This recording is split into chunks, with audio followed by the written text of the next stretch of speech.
detachment, Vairagya Khanda. This section opens with a description of the mental state of Rama on his return from pilgrimage. King Dasaratha summons Rama into the presence of the sages Vasistha and Vishwamitra. Vasistha asks Rama to explain the reasons for his melancholy state of mind and his indifference towards all worldly affairs. Rama responds by relating the thoughts and reflections that had been troubling his mind and giving him no peace. His words and attitude reveal the awakening of a burning detachment, or vairagya. However, Rama has serious doubts about the soundness of his conclusions about life. So, he asks his guru for instruction. Vasistha begins his teaching, and all the legendary saints and yogis gather in King Dasharatha's hall to listen to this heavenly dialogue. Chapter 1. Introduction, Sutikshna and Agastya, Karunya and Agnivesya, Suruchi and Divine Messenger, King Aristanemi, Indra, and Valmiki. Hail the Eternal. Om. Salutation to that reality from whom all beings proceed, by whom they are manifest, upon whom they depend, and in whom they become extinct. He is the knower, the knowledge, and all that is to be known. He is the seer, the act of seeing, and all that is to be seen. He is the actor, the cause and the effect. Therefore, salutation to He who is all knowledge himself. Salutation to He who is supreme bliss itself, from whom flows the dews of delight, both in heaven and earth, and who is the life of all. One Sutikshna, a Brahmin whose mind was full of questions, went to the hermitage of Agastya and respectfully asked the sage, "O great sage, you are informed in all the ways and truths of virtue and know all the scriptures with certainty. I am in a great doubt, and I pray you will kindly remove it. Tell me, in your opinion, whether liberation results from a man's acts or his knowledge, or is it both?" Agastya replied, "As the birds fly in the air with both wings, so the highest state of emancipation is attained through both knowledge and acts.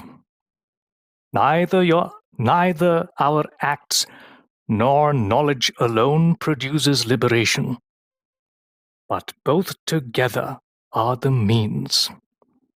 I will recite to you an example from old traditions, a story of a Brahmin named Karunya, who was learned in the Vedas in the days of old. He was the son of Agnivesya and accomplished in the Vedas and all their branches. After finishing his studies with his teacher, he returned to his own home. He remained a skeptic at home, reluctant and impassive to do anything. When his father, Agnivesya, saw his son so slack in his duties, he upbraided him for his good. Agnivesya said, "My son, why do you not discharge your duties? Why are you not observing the daily rituals and the injunctions of the Holy Scriptures? Tell me, how can you succeed in anything if you remain inactive? How can you attain salvation? Tell me why you are not doing anything. Karunya replied, The offering of daily oblations and performance of morning and evening devotions during life are inculcated in the Veda and law as the active duties. But it is neither by acts or riches, nor by means of children that one obtains his liberation. It is solely by self-denial that the great souls taste the ambrosia of emancipation. Tell me, my father, which of these rules am I to observe? Dutiful of this, I have become indifferent to acts. Agnivesya said, Hear me, my son. After so saying, Karunya held his silence. His father, seeing him quiet, continued speaking. My son, let me tell you a story. When you have fully considered its meaning, you may do as you like. Agnivesya continued to speak. There was a lady named Suruchi, the best of the Apsara nymphs, who was seated on the mountain peak of Himalaya, surrounded by peacocks. Here, Kinnaras, inflamed by love, sported with their mates, and the fall of heavenly streams Ganga and Yamuna served to cleanse the gravest sins of men. She saw a messenger of Indra making his way through the sky. Then Suruchi, this most fortunate and best of Apsaras, addressed the messenger. Suruchi said, O you messenger of gods, tell me kindly from where you come and what place are you going at present? The divine messenger replied, Well, have you asked, O pretty-browed maid, and I will tell you all as it is. The royal sage King Aristanemi has given his realm to his son, and with religious indifference to the world has set out to the forest to practice asceticism. He is performing his austerities on the Gandha Madana mountains. I am now coming from there after discharge of my errand and returning to Indra's palace to report the matter. Suruchi said, Tell me, my lord, what has taken place there? I'm humbly very curious. You should not cause me the pain of anxiety. The messenger replied, Hear me, gentle maid, I will describe everything as it has occurred. On hearing that the king was practicing the utmost rigors of asceticism in that forest, Indra, the Lord of gods, asked me to take this heavenly car and proceed at once to the spot. Take this car, he said, bearing the Apsaras equipped with all their musical instruments and furnished with a band of Gandharvas, Siddha spiritual masters, Yakshas and Kinnaras. Convey them, said Indra, with all their string instruments, flutes, and drums to the woodland mount of Gandhamadana. There, having placed King Aristanemi in the car, bring him to the enjoyment of heavenly delight in the city of Amravati, the seat of immortals. The messenger added, Receiving this instruction from Indra, and taking the car with all its equipment, I proceeded to that mountain. Having arrived at the mountain and advanced to the king's hermitage, I delivered the orders of the great Indra to him. Hearing my words, O happy lady, King Aristanemi reluctantly spoke to me, saying, I wish to ask you something, O messenger, which I hope you will answer. Tell me, what good and what evil are in heaven, so that I may decide whether I want to settle there." I answered, saying, "In heaven there is ample reward for merit, conferring perfect bliss, but it is the degree of merit that leads one to higher heavens. By moderate virtue, one is certainly entitled to a middle station. Virtue of an inferior order leads a person to a lower position. But one's virtue is destroyed by impatience at the excellence of his betters, by haughtiness to his equals, and by joy at the inferiority of others. When one's virtue is thus destroyed, he must enter the abode of mortals. These and like are effects of good and evil in heaven." Hearing this, O good maiden, King Aristanemi answered, "O divine messenger, I do not like heaven that has such conditions. Henceforth, I will practice the most austere form of asceticism and abandon this my unhallowed human frame, in the same way as a snake abandons its time-worn skin. Be pleased, O messenger of the gods, to return with your heavenly car to the presence of the great Indra from where you came. Travel in good fortune." The celestial messenger resumed, "Thus being bid, I went, O good lady, to the presence of Indra. When I reported the matter, Indra was struck with great wonder. Then the great Indra again spoke to me with a sweet voice, saying, 'My messenger, go again to that king and take him to the hermitage of Valmiki. Valmiki is well acquainted with every truth.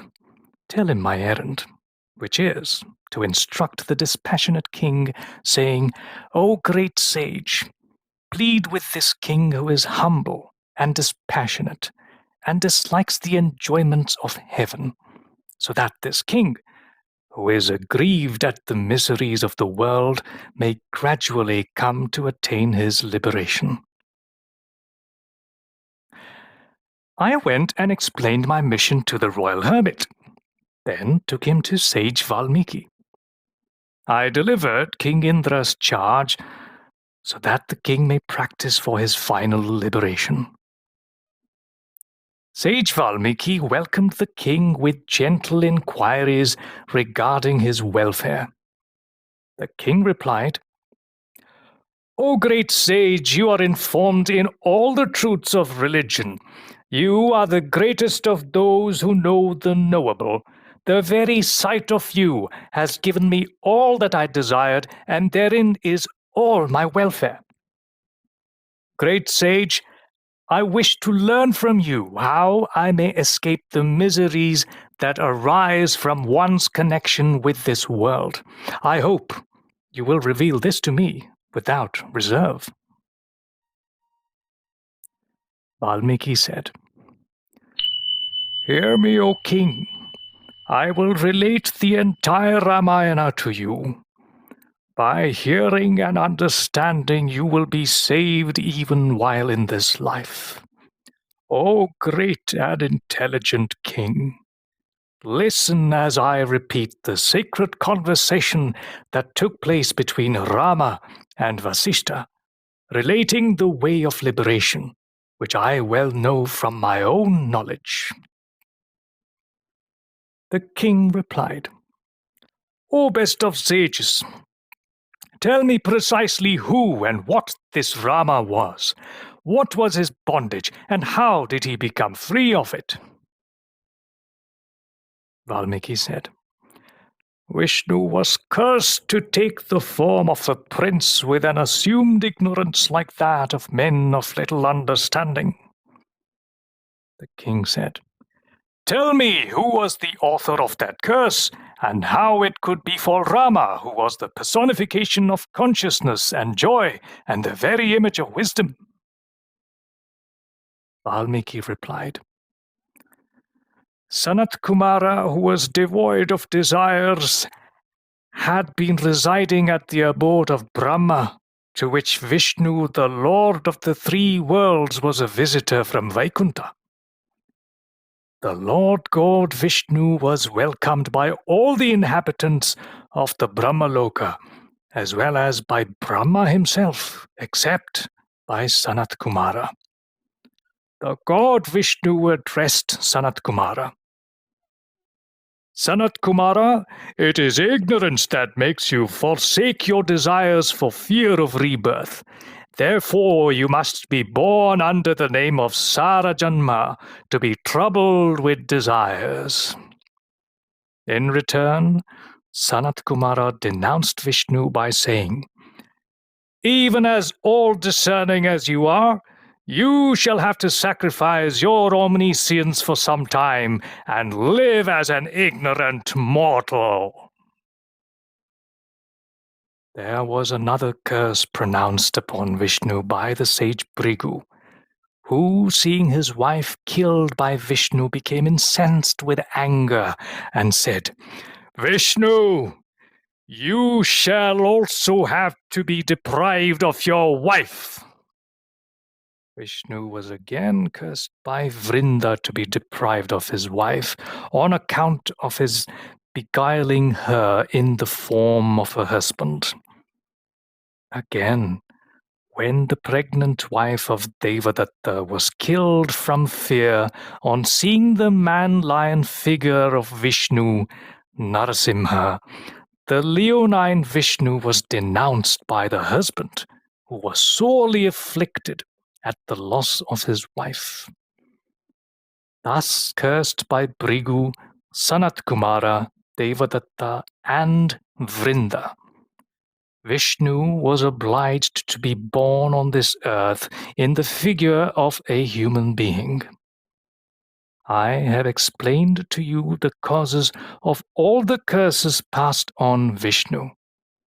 Now I will tell you other things, and you will have to listen carefully. That concludes